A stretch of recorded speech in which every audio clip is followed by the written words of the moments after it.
सो hey guys, कैसे हैं आप सब। आई होप कि आप सब बढ़िया होंगे और अपनी स्टडी करेंगे। सो गाइस, आज हम जो टॉपिक डिस्कस करने वाले हैं ये कोई टॉपिक नहीं है बल्कि एक चैप्टर है। क्लास 8 का साउंड चैप्टर हम डिस्कस करने वाले हैं और साउंड चैप्टर के बारे में हम जानेंगे कि कैसी डिफरेंट टाइप की इसकी प्रॉपर्टीज़ के बारे में, कैसे प्रोड्यूस होता है, कैसे ह्यूमन बॉडी में प्रोड्यूस होता है, कैसे प्रोपेगेट करता है, क्या इसकी कैरेक्टरिस्टिक्स है और इसके बारे में हम ये सब चीज़ें जानेंगे। नॉइज और म्यूजिक के बीच में डिफरेंस जानने की कोशिश करेंगे। चलिए वीडियो को स्टार्ट करते हैं बिना किसी टाइम के लिए।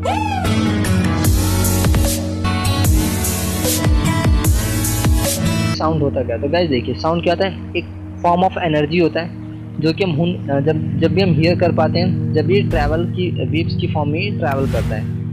ये क्रिएट कब होता है? तो देखिए गाइस, जब भी कोई मैटर वाइब्रेट करता है, वाइब्रेट क्यों करता है, या फिर मूव करता है आगे की तरफ और पीछे की तरफ बहुत ज़्यादा क्विकली, बहुत स्पीड में अगर कोई ये मैटर मूव करता है तो क्या होता है? साउंड वहाँ पे प्रोड्यूस होता है। क्या एक बार मैं दोबारा आपको साउंड की डेफिनेशन क्लियर करता हूँ। साउंड क्या होता है? एक टाइप की एनर्जी होता है जो कि वेव्स की फॉर्म में ट्रैवल करता है, और जब भी कोई मैटर वाइब्रेट करता है या फिर कोई भी मैटर हो वो बहुत क्विकली मूव करे आगे या पीछे की तरफ, तब क्या होता है? साउंड प्रोड्यूस होता है। साउंड सॉलिड, लिक्विड, गैस तीनों फॉर्म में क्या कर सकता है? ट्रैवल कर सकता है।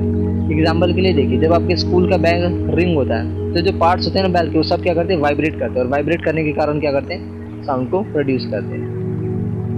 अब बात करते हैं कि यहाँ पे कि साउंड प्रोड्यूस कैसे होता है, जैसे हमने उसमें थोड़ा सा डिस्कस किया था। तो गाइस, साउंड क्या होता है? जब भी कोई ऑब्जेक्ट वाइब्रेट करता है तो साउंड प्रोड्यूस होता है। फॉर एग्जांपल के लिए, जैसे एक ड्रम स्टक है, अगर आपने ड्रम को स्टक किया यानी ड्रम को पीटा, तो उसमें क्या होगा? जो फ्लेक्सिबल स्किन होता है जिसको मेम्ब्रेन कहते हैं, वो क्या करेगा? वाइब्रेट करेगा, और वाइब्रेट करने से क्या होगा? साउंड प्रोड्यूस होगा। अब गाइस देखते हैं, बात करते हैं कि ह्यूमन बॉडी के अंदर साउंड कैसे प्रोड्यूस होता है। तो गाइस, ह्यूमन बॉडी के अंदर एक वॉइस बॉक्स होता है जिसे लैरिंक्स भी कहते हैं। 2 वोकल कॉर्ड्स होते हैं जो कि स्ट्रेच करते हैं, स्ट्रेच यानी फैलते से उड़ते हैं। जब भी लंग्स क्या करता है? एयर का जब भी फोर्स लगाता है तो ये क्या करते हैं? स्ट्रेच करते हैं। और वोकल कॉर्ड्स क्या होता है? साउंड को प्रोड्यूस करते हैं। वोकल कॉर्ड्स क्या होता है? या तो टाइट होगा या फिर थिन होगा, और उसी के कारण क्या हो रहा है? जो हमारी जो टाइप ऑफ साउंड है ना वो डिफरेंट होती है। किसी की आवाज़ मोटी, किसी की आवाज़ पतली हो जाता है वोकल कॉर्ड्स के कारण। अब गाइस ये देखिए, ह्यूमन बॉडी के अंदर ये देखिए, ये जो होता है क्या होता है? वोकल कॉर्ड्स होता है, और इसी के कारण क्या होता है? जब एयर अंदर जाता है तो क्या करता है? ये वाइब्रेट इसे करता है, और वाइब्रेट करने के कारण क्या होता है? साउंड प्रोड्यूस होता है। ये नीजल कैविटी से एयर अंदर गया, और अंदर जाने के बाद वोकल कॉर्ड्स में क्या किया उसने? वाइब्रेट करने से साउंड प्रोड्यूस होता है। अब बात करते हैं साउंड प्रोपेगेट कैसे करता है। तो गाइस देखिए, साउंड जो वेव्स की फॉर्म में प्रोपेगेट करता है, और वो क्या होते हैं? कंप्रेसिबल होते हैं, यानी बहुत ज़्यादा कंप्रेस्ड रहते हैं। एयर और वाटर में भी ये साउंड प्रोपेगेट कर सकता है, बट वाटर में कम करता है, एयर में थोड़े से अच्छे मीडियम से करता है। सॉलिड के अंदर भी ट्रैवल कर पाता है। जैसे अगर आप एक ही मान के चलिए, आयरन का पीस है, अगर आपने यहाँ पे किसी लकड़ी से किसी आयरन के पीछे इसको बीट किया तो यहाँ पे आपको साउंड सुनाई दे जाएगा, यानी वो आयरन के अंदर भी क्या करता है? प्रोपेगेट कर पाता है। और प्रोपेगेशन के टाइम पे जो वेव्स होते हैं ना वो क्या होते हैं? रिफ्लेक्ट होते हैं, या फिर रिफ्रैक्ट हो सकते हैं, या फिर एटेन्यूएटेड भी होते हैं। एटेन्यूएटेड का मतलब होता है वो ज़्यादा इफेक्टिव होते हैं, यानी इस मीडियम से वो ज़्यादा ट्रैवल कर पाते हैं। अब गाइस बात करते हैं कि हम साउंड को सेंस कैसे कर पाते हैं, सुन कैसे पाते हैं। तो गाइस देखिए, सबसे पहले होता क्या है? सबसे पहले जो भी आपके कानों में बात गई, सबसे पहले क्या होता है? वो साउंड सबसे पहले क्या होता है? जो साउंड वेव होता है ना वो आपके क्या करती है? ईयर में एंटर करती है, और ईयर में एंटर करती है कहाँ पे जाती है? मिडल ईयर के पास जाती है। मिडल ईयर के पास जाने के बाद क्या करती है? एक ईयर ड्रम होता है, जैसे ये देखिए, ये वाला पोर्शन ईयर ड्रम है। इसको क्या करती है? वो वाइब्रेट करती है, और इसके अंदर 3 अलग अलग टाइप्स के बोन्स होते हैं। ये देखिए, स्टेपस, इंक्यूस और मेलियस। ये बोन्स क्या करते हैं? मिडल ईयर में जो भी साउंड गया ना उसको क्या करते हैं? एम्पलीफाई करते हैं। एम्पलीफाई का मतलब हो गया थोड़ी इसकी साउंड की क्वालिटी को इम्प्रूव कर देना, और जो भी नॉइज है उसको कैंसिल कर देना।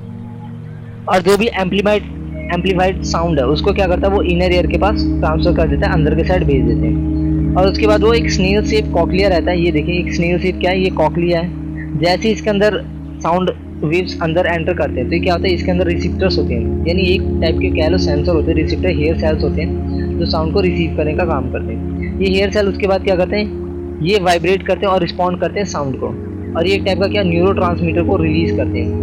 न्यूरो ट्रांसमीटर क्या होता है? एक टाइप का इलेक्ट्रिक सिग्नल होता है, और ये जो इलेक्ट्रिक सिग्नल है बाद में क्या होता है? Auditory nerves. ये ऑडिटरी नर्व्स के थ्रू कहाँ पे जाते हैं? ब्रेन के पास जाते हैं, और ब्रेन क्या करता है? उनको फिल्टर करके जो भी साउंड है उसको क्या करता है? आपको सुना देता है, जो भी उसका मीनिंग होता है। एक बार हम दोबारा वर्किंग देखते हैं। सबसे पहले गाइस होता क्या है? जो भी साउंड होता है, साउंड वेव क्या करता है? अंदर कान के अंदर एंटर करता है, और इनर ईयर के अंदर वो एंटर करता है, ओके गाइस, एक बार दोबारा स्टार्ट करते हैं। देखिए जैसे साउंड हमारे कान के ऊपर आता है, साउंड वेव आती है, तो क्या होता है वो ना हमारे अंदर के साइड, अंदर मिडल ईयर होता है, वहाँ पे जाता है, मिडल ईयर में ट्रैवल करता है, और मिडल ईयर के बाद वो क्या करता है, ईयर ड्रम से स्ट्राइक करता है। स्ट्राइक करने के बाद यहाँ पे 3 बोन्स होते हैं, वो क्या करते हैं, साउंड को एम्पलीफाई करने का काम करते हैं, और जो भी वाइब्रेशन होता है साउंड को, उसको वो अंदर के साइड इनर ईयर के पास ट्रांसमिट कर देते हैं। वाइब्रेशन जैसे अंदर जाता है तो स्नेल शेप ही आपको देखता है, ये क्या करता है, साउंड को एम्पलीफाई करता है, और उसको हेयर सेल्स होते हैं जो साउंड को रिसीव कर लेते हैं। हेयर सेल्स क्या करते हैं, उसको वाइब्रेट को रिस्पॉन्ड करते हैं और उसको न्यूरोट्रांसमीटर में कन्वर्ट कर देते हैं। न्यूरोट्रांसमीटर क्या होता है, बाद में एक ऑडिटरी नर्व्स के द्वारा वो जो न्यूरोट्रांसमीटर यानी जो इलेक्ट्रिक सिग्नल है वो ब्रेन के पास भेजा जाता है और ब्रेन उसको रेक्टिफाई करता है। तो गाइस ये था वर्किंग। अब अगर आपको समझ में आता है एक बार दोबारा देख सकते हैं। अब बात करते हैं गाइस की प्रॉपर्टीज ऑफ साउंड, यानी साउंड की क्या क्या प्रॉपर्टीज होती है। तो गाइस सबसे पहले बात करते हैं फ्रीक्वेंसी। फ्रीक्वेंसी क्या होता है, ये एक टाइप की क्वालिटी होती है जिससे हमें ये पता चलता है कि साउंड हाइयर है कि लोअर है। कई बार आपने सुना हो किसी की तीखी आवाज़ होती है, तो फ्रीक्वेंसी पे वो डिपेंड करता है। एम्पलीट्यूड क्या होता है, एम्पलीट्यूड से पता चलता है कि किसी के साउंड की आवाज़ तेज है कि कम है। यानी अगर एम्पलीट्यूड ज़्यादा हुआ तो उसका आवाज़ ज़्यादा लाउडर होगा, और अगर एम्पलीट्यूड कम होगा तो उसका आवाज़ कम लाउडर होगा। वेवलेंथ की बात करते हैं। वेवलेंथ क्या होता है, वेवलेंथ वो होता है कि वो कब एक बार वो रिपीट करेगा। जैसे मान के चलिए साउंड है, ये साउंड का ये ऐसे पोर्शन चल रहा है, तो हम ये वेवलेंथ ही होता है, ये बताता है कि ये जो पूरा एक कंप्लीट सर्कल है दोबारा वो कब ऐसा रिपीट करेगा, तो वो क्या होता है, वेवलेंथ होता है। टाइम पीरियड क्या होता है कि एक कंप्लीट वेव्स को कंप्लीट करने में जितना टाइम लगता है उसे हम क्या कहते हैं, टाइम पीरियड कहते हैं। ये कंप्लीट वेव है यहाँ से यहाँ तक, तो इसे कंप्लीट होने में कितना टाइम लगता है वो टाइम पीरियड से पता चलता है। अब बात करते हैं कैरेक्टरिस्टिक्स ऑफ साउंड। तो वही wavelength, amplitude, frequency, period, velocity, ये सब क्या है, मेन जो 5 कैरेक्टरिस्टिक्स ऑफ साउंड है जिससे साउंड डिपेंड करता है। अब गाइस बात करते हैं कि म्यूजिक और नॉइज के बीच में क्या डिफरेंस होता है। तो गाइस देखिए म्यूजिक क्या होता है, एक प्लीजेंट साउंड होता है जो हमें सुन के हमें अच्छा लगता है, इसके अंदर जो माइंड और बॉडी होता है थोड़ा सा रिलैक्स करता है। बट नॉइज क्या होता है, एक अनप्लीजेंट साउंड होता है जो कि अनडिजायरेबल भी होता है और बहुत ज़्यादा लाउड साउंड होता है इसके अंदर। ये क्या करता है, ये हमारी बॉडी को पॉजिटिवली, हेल्थ के लिए पॉजिटिव होता है, यानी अच्छी चीज़ होती है हेल्थ के लिए। बट ये डिफरेंट टाइप की क्या करता है, हेल्थ प्रॉब्लम क्रिएट करता है, हियरिंग में प्रॉब्लम दिक्कत दे सकता है, डिजीज भी होती है कई सारी। ये एक रेगुलर वेव फॉर्म होती है। रेगुलर वेव का फॉर्म का मतलब होता है ये एक नॉर्मली ऐसे चलता रहता है, ये रेगुलर है ये। बट अगर नॉइज़ की बात करें तो ये नॉइज़ ऐसे ऐसे होता है जिससे क्या होता है, बहुत सारी हमें सुनने में दिक्कत होती है, बहुत ज़्यादा हमें सही नहीं लगता।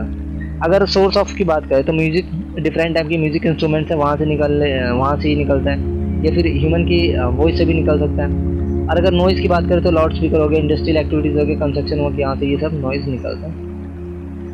अब बात करते हैं ऑडिबल और नॉन ऑडिबल साउंड क्या होता है। तो गाइस ऑडिबल साउंड का मतलब होता है कि जो ह्यूमन बॉडी से सुन सके, जिसको नॉर्मली ह्यूमन ही सुन पाता है। वो कितना होता है, 20 हर्ट्ज से लेकर 20 किलो हर्ट्ज तक ह्यूमन बॉडी क्या करता है, इस साउंड को सुन पाता है। नॉन ऑडिबल साउंड का मतलब क्या है, ऐसा साउंड जो ह्यूमन बॉडी से सुन नहीं सकता, जैसे 20 किलो हर्ट्ज के ज़्यादा बियॉन्ड, और ये नॉर्मली एनिमल्स सुन पाते हैं। और अगर 20 हर्ट्ज से नीचे की बात करें तो भी एनिमल्स, डॉग, ये सब उसको सुन पाते हैं।